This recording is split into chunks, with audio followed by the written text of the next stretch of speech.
50, 60 e 70 anni prima. E ci scriveva lo proprio. stesso. Beh, è chiaro. Ecco, lo stesso per dire Bovi, quando vi prego continuate, che sia la serata di tarantella, insomma, Forse perché le scriveva Bovi erano considerate oggi. terra innamorati, nell'ultima tarantella, non so. O Schiaffa, la legge, Ma lo stesso a San Francisco se sono riceveti, chi sono i rivedi, insomma, quindi cioè, siccome oggi noi facciamo un fatto di cultura, siccome oggi ogni cantante che arriva, per esempio, si dimentica del passato, come è successo alcune settimane fa con un cantante all'altezza di Napoli che si rispetta affettuosamente, noi lo rispettiamo, almeno prima.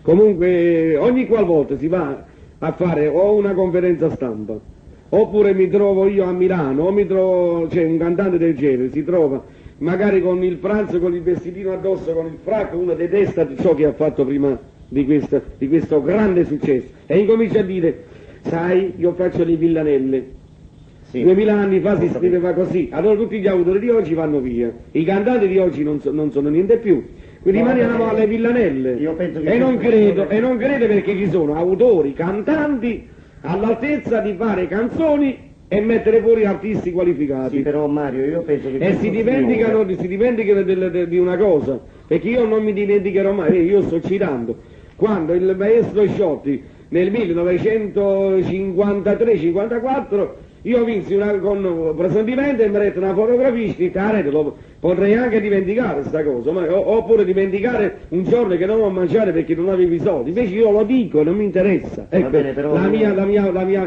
mia vita è questa, non mi interessa di quelle che loro snobbano e io no. Però questo signore, scusatemi un attimo, datemi la parola, ecco. Volevo pregarvi, però di questo signore che tu stai parlando, il quale... Signore, è in genere, non voglio voglio toccare niente. E questo signore o questa signora, circa una trentina d'anni fa, che ha inciso delle grosse canzoni, ha ottenuto un grosso successo con quelle canzoni di allora, oggi dice che quelle canzoni non erano niente, però queste canzoni gli hanno dato un grosso successo, gli hanno dato un nome.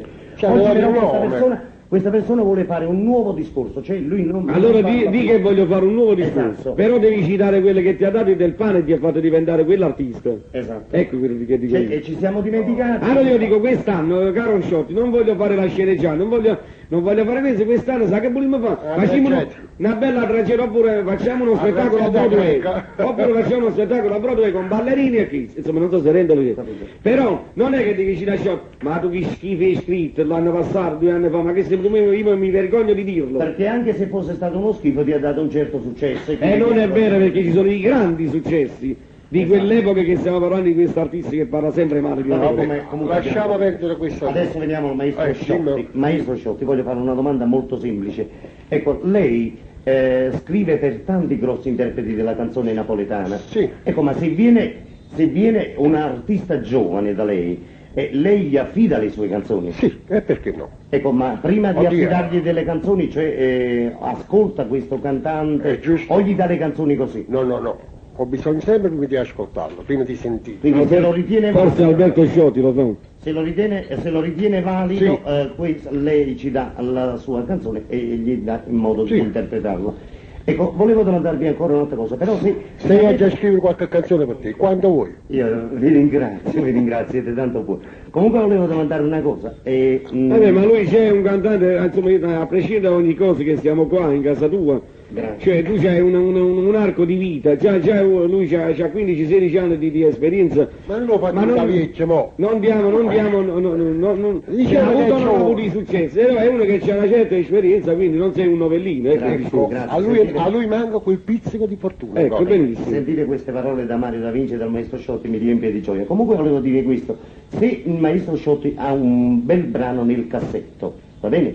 Un brano che voi ritenete che sia buono, ecco, aspettate il momento giusto per cercarlo di darlo a un grosso interprete, oppure... No.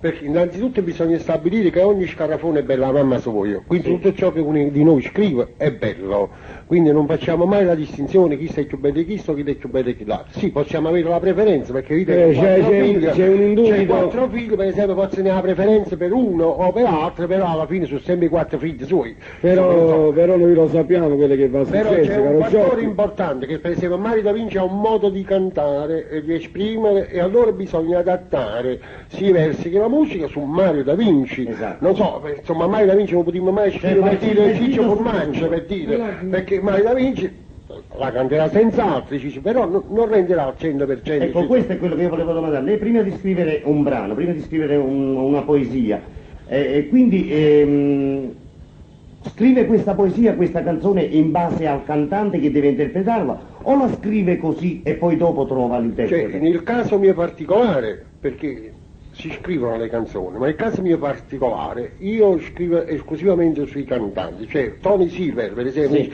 maestro mi serve qualche canzone, allora io mi piglio i dischi di Tony Silver o mi sento Tony Silver e cerco automaticamente. Cioè, si guarda anche la figura di un la artista. figura, insomma. Ho capito. Esatto. Quindi nel caso per esempio di tutti questi brani che lei scrive assieme a Ilio e altri per Mario da Vinci, ecco, lei questi brani li scrive prima, cioè gli fa il vestito su misura per No, Mario. arriviamo quasi sempre in sala di registrazione. Però si parte un anno prima. Si parte un anno dopo. Si parte un anno prima, però. Per arrivare in sala di registrazione cambiamo tutto. Ecco, pensi, mo ti dico una cosa, che lunedì deve incidere il figlio Salvatore. Auguri. Ieri, stamattina stavo completando le 2 canzoni. Ho capito. Ho capito. Bene, allora Andiamo in sala di registrazione, magari non ci conviene fare qualche cosa su... perché poi il maestro Ilio ha un grosso pregio e forse un grosso difetto, insomma, che a un certo punto non ti fa capire mai quello che sta succedendo quando siamo vicino al pianoforte. Arriviamo in sala di registrazione, magari ha fatto un arrangiamento favoloso, tu avevi messo un testo scritto davanti a lui che magari l'aveva fatto sentire, diceva boh, chi se voglia così, invece ha magari tutte cose perché magari si prevede un grosso successo. No? La canzone Sensualità, che in effetti è una canzone drammatica, per Mario da Vinci, però in sala si è detto ma tutto un arrangiamento D'amore, sai, queste cose così, un bel Allora- sax che suonava. cagniamo in sala di registrazione. Sensualità era una canzone addirittura un po' che malavita. E malavite. E diventa una canzone sensuale, insomma, diciamo un amore così. Ma io penso che noi stiamo allungando un po' no, io le corde. vorrei fare solo un'ultima domanda, poi passeremo all'ascolto Perché di un brano e diamo vorrei spazio dare alle soddisfazione al pubblico. Vorrei fare solo un'ultima domanda. Per quanto riguarda la canzone vincente del Festival di Napoli, Sì. ecco, è stata scritta molto tempo prima o è stata scritta di recente? Senti, io ti racconto subito una situazione. Io l'anno scorso, in parlate effetti a una scusa, volta. ma sono state scritte più di una versione, cioè non per giustificare perché non abbiamo bisogno, No, perché io ti dico la giustifico. più grande soddisfazione mia non è stata la sera che il dottor Guzzo ha detto ha vinto Mario da Vinci con la mamma, è state le critiche e le polemiche che hanno fatto dopo, per me sono state le più grandi soddisfazioni, perché io sono uno di quelli che se non parlano mi sento un uomo finito, hanno parlato sempre, il bene e il male basta che ho parlato di Che me. sia una critica positiva. Ma così non mi interessa proprio, perché la strada è unica, bisogna andare sempre avanti, mai ma c'è il fermarsi. dopo festival, ecco il fatto, se dimenticano questo, che c'è il dopo festival. Quindi il fatto di aver detto qualcuno che noi abbiamo approfittato, che era proprio il giorno della festa della mamma, non è vero. Ecco, io volevo chiarirlo. Ma questo lo mettevano addirittura a Natale, dicevamo noi, se noi mettiamo il giorno della mamma, ma come per esempio Ferragosto andiamo a casa per il giorno del Ferragosto? Cioè, la festa della mamma, perché vedi la canzone, quando noi arriviamo alla festa della mamma, perché la canzone bisogna in se stessa seguirla verso per verso.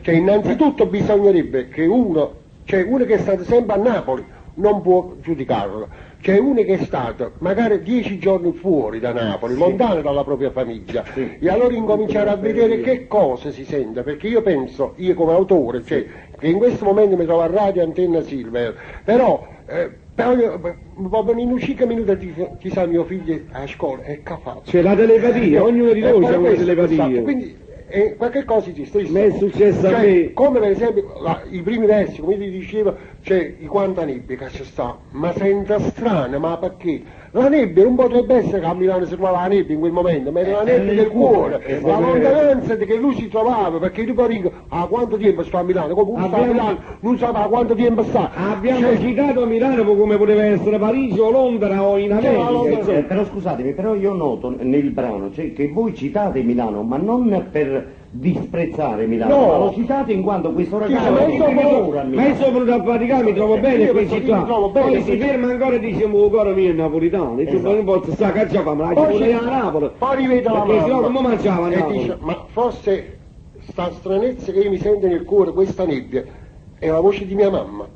È mamma mia che mi vuol vedere, qualche cosa Poi dice. lo conferma, il pensiero dice sì, è lei che mi chiama, non c'è sta lì, ma c'è avanti, rimane tardi, mi sta sfattando mamma mia, mi chiama. Ora, un figlio che si trova lontano, in un certo momento può avere la sensazione e pensi che a tutti gli esseri del mondo che si trovano lontani dalla mamma, a un certo momento si sente e dice ma mi chiama, ma perché? Insomma, se io volevo fare la sceneggiata come qualcuno ha detto che abbiamo fatto la sceneggiata... Anche se avessimo fatto la sceneggiata non ho Ora, capito. Va bene, è normale, perché noi Non ho sappiamo bene capito. che Mario Che Davide... degradante, ci doveva vedere la voce che è così tartassato. Diceva Petra, la voce della mamma che diceva figlio mio, vieni, non mi fa morire senza te, vieni, ti voglio abbracciare per l'ultima non volta. l'abbiamo E visto. allora diventava sceneggiata vera e propria, cioè nel pensiero mio c'è questo.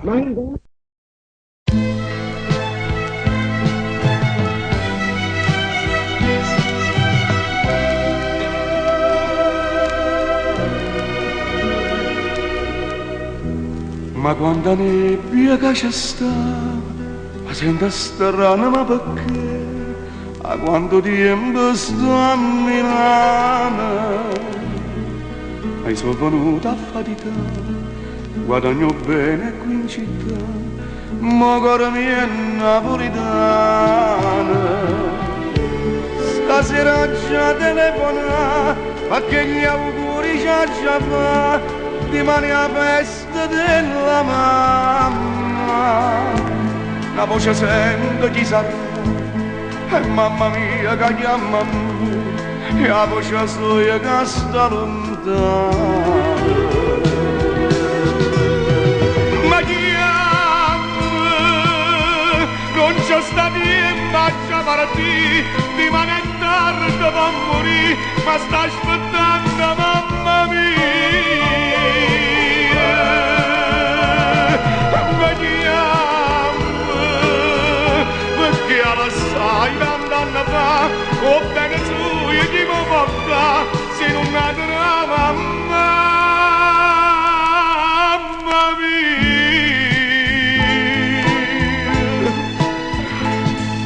Ma chiama, mamma.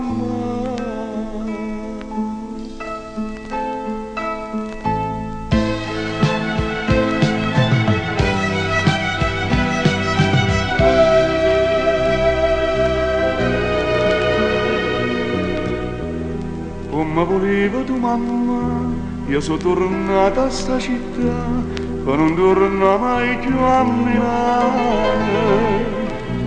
Non domanda perché sto qua, sei stata tu a mi chiamare, oggi è la festa della mamma.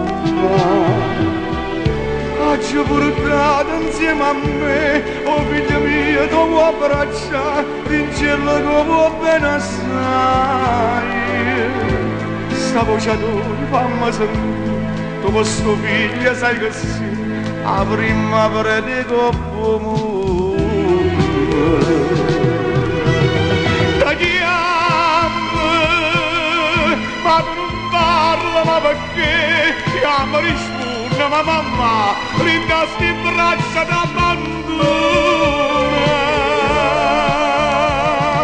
Io chiagni, e senza te che faccio giù, rinda sta vita ci stai tu, io sto perdendo bene, mamma. Oh,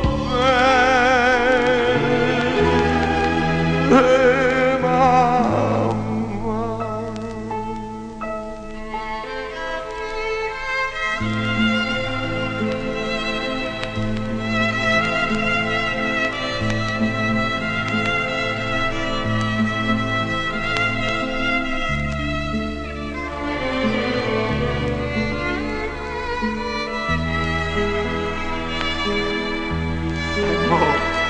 E mo come faccio io?